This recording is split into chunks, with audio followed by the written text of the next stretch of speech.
or 7 or 8 No changes. difference whatsoever. I mean, playing football, you know, you're taught in the academy that this is how you play with the ball, this is how you play without the ball. Nobody ever is taught to do nothing, you know, when you've not got the ball, you've got to win it back and win it back quick. And if you can, win it back in high areas. The game will never change in that way. So just because there was loads of changes. In fact, it should go the opposite way. It should mean there's more energy. There's more people trying to stake a claim for the... You know, there's more people running forward and closing down. So I'm certainly not buying that. So is Ole more delighted with the second half performance? Can happen because, by the way, outside are a really good team in possession, and that was just there. He's really good on the ball. Cooper Miners, he's terrific in possession, but United were just a bit passive. They didn't, you know, the whole team is almost in their own half. Martial, Mo made a point at half-time about showing him down one side, and they get in too easy. And when there's not enough pressure on the ball, then these things can happen. So I thought Tuanzebe played really well. Look at the difference in the second half. The whole team is in the opposition's half. Look at the numbers they have around the ball. Artset can't keep the ball anymore. And it was just so much better, so more dynamic. And like Michael said, when you turn over possession there, then goals happen. And I think that's what you want to see. Harry Maguire was even in the pitch on that first clip then. Only 30 yards away from the opponent's goal. I mean, they're flooding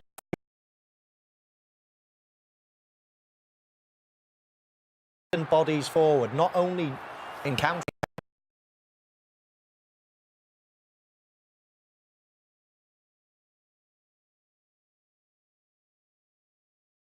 like this, but when they're pressing as well. And they just put the game to bed within minutes. Look at this. I mean, we spoke about cutting off the half. Bringing, you know, force in. It's like hunting in a pack, you know. Very rarely does the first one go.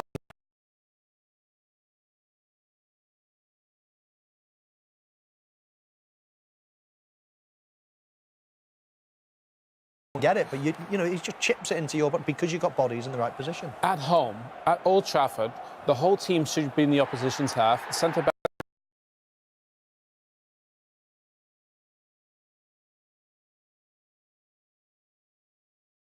In the middle of the pitch, I remember thinking about Ferdinand and Vidic. I was just in front, and every time they cleared the ball from the edge of the box, we picked it up and we got another scoring chance. That's what you want from Manchester United at Old Trafford. Not against Liverpool, not against Man City and the top teams.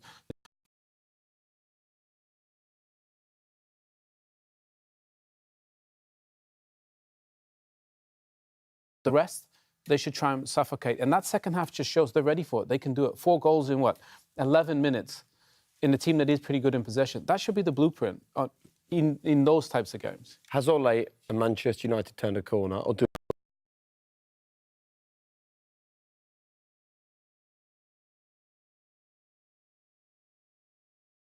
we now need to wait till the end of this month before we jump to any conclusions? Well, I think there's been a lot of false dawns, but I think you would be excited if you're a Manchester United fan, thinking, you know, especially Tottenham, Manchester City, and a proper performance against Manchester City. Well, you know, it wasn't a fluky win. Yes, they didn't have much possession, but wow, did they look dangerous. And it looks as if they've got a lot of confidence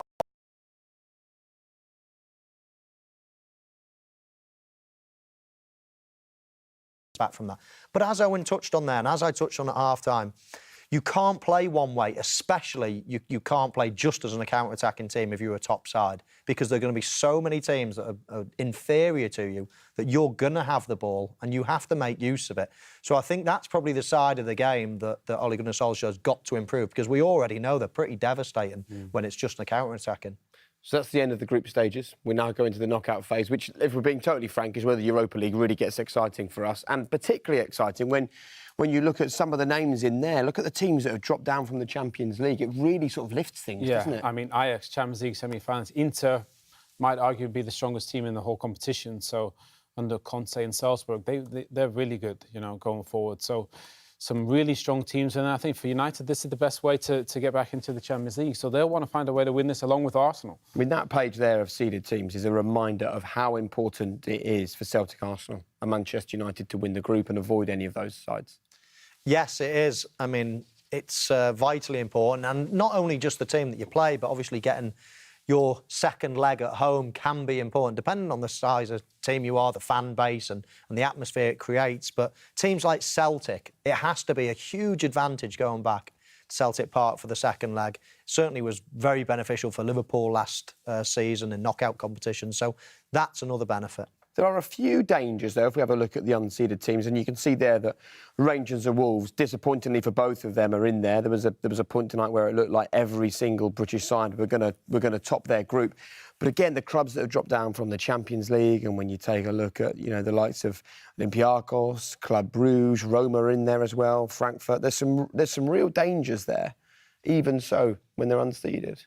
Yeah, Roma definitely. Wolfsburg are having a better season. Frankfurt had a bad loss today, but they're a really well-coached side, and Leverkusen. So there's some good teams in there, Shakhtar as well. But just think United, if they're at their best with Inter, I think they're one of the favourites for the competition. And of course, we could now have Scottish teams meeting English teams, and we could get Rangers Man United coming up now. That would be brilliant. I was part of a couple of those games and came out the wrong side, actually. Celtic beat Liverpool when I was there, but they're great occasions.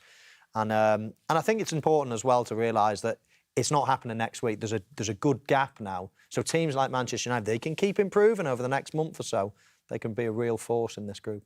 Brilliant. Well, look, thank you both very much for your company. Really enjoyed this evening. And we'll see you back in the Europa League in February with every single British team still left in the competition. Now, show you the highlights of Arsenal turning it on when they needed to this evening. They did the business. They managed to top their group. Congratulations to them. Exactly the same for Manchester United. 4 goals in 11 minutes for them. Ole Gunnar Solskjaer will be delighted after some really fantastic recent results. The highlights come your way after the break.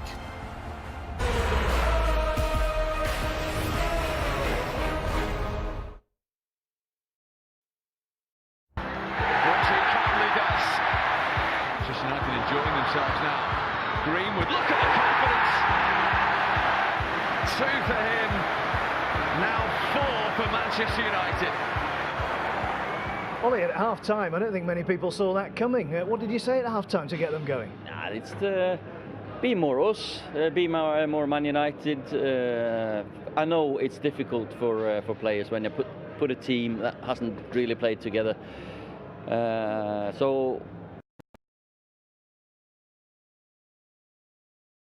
What are the key things you'd be looking for from him now? He's got the perfect role model in Marcus Rashford. Just model yourself on Marcus Rashford. Is he going to play off the right? Is he going to play off the left? Is he going to play up top? Or is he going to play as a 10? I think he can be an attacker, like Marcus Rashford, but still, Marcus Rashford looks most comfortable.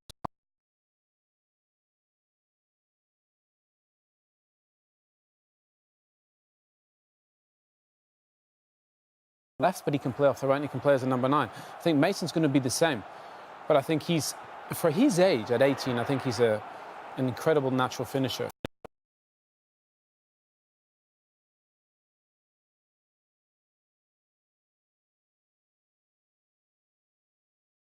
And I think he's working on his game, and I think he's in the perfect place with Ole and all these young players. He's going to be a star, no question. He will naturally improve now. You know, with experience under his belt, he will naturally improve for that. The biggest thing that a young kid now, I mean, he's still only 18. Yeah. Biggest thing that can go wrong is, you know, his mentality. Is that he gets cocky or he, you know, gets big-headed or whatever. There's a million traps, you know, as being a footballer. As long as he keeps going along this path, he's at the right club, obviously, that have nurtured so many youngsters over time. He's got people around him that need to guide him, the right manager. You would think that all is in place. As long as he's got the right advice off the pitch as well, then there is no question he's going to be a top player for the long term. You know, he's going to be a great player. It's more about what can go wrong more so than what he can improve on now, I think. Very good. OK, talking of the manager, we'll hear from him straight after the break. Another good night for Ole Gunnar Solskjaer. He's guided his team through to the knockout stages. Not only that, they do so as a seeded team. And after the break, we'll look at some of the big sides they'll now avoid in the next round. See you shortly.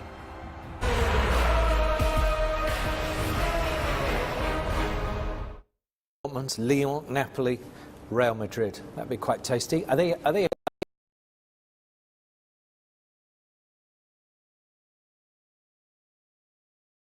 to win to win this tournament. You feel a bit disappointed because it's like he doesn't know how his team. He knows the capacity of his team, but he doesn't know how his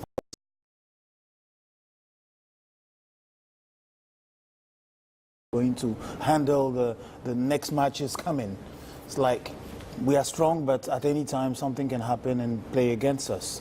So he's going to work hard and bring his team to the level, ready for the round coming. It's a strange feeling, you know, because of what happened with Liverpool.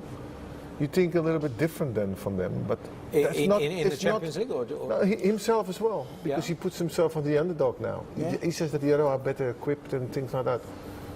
And you put yourself down. Why should you? You should put yourself a little bit up, but and just ignore that little blip.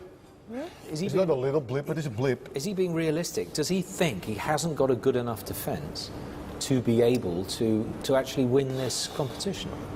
It's the most difficult part of the team. It's not only the defence. It starts all up front, midfield. If you've seen the goals that they had recently got, it's all from midfield, going through easy. So then as a defender you have to make choices. Come on, what can you do? It's a set of mind.